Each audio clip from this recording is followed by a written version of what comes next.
Од утре започнува увидот во избирачкиот список од страна на граѓаните. Тие тоа може да го сторат во подрачните канцеларии на Министерството за правда. Јавниот увид ќе трае од 23 август до 11 септември до 24 часот во сите подрачни оделенија и канцеларии на Државната изборна комисија, каде што граѓаните ќе можат непосредно да ги проверат своите податоци и овие подрачни оделенија и канцеларии на ДИК ќе работат во 2 смени. Кога ќе се заврши жребката за редоследот на гласачкото ливче? Жребката за редоследот на гласачкото ливче со редните броеви на учесниците на изборите ДИК ќе организира најдоцна до 25 септември.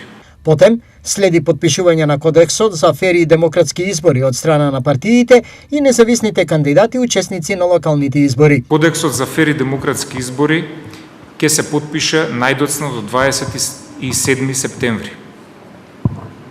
Изборната кампања за прв круг започнува на 29 септември во 00 часот и трае непрекинато до 17 октомври до 24 часот. Додека за вториот круг изборната кампања трае до 31 октомври до 24 часот. Државната изборна комисија на денешната седница го донесе и упатството за бројот на советници во советите на општините и град Скопје.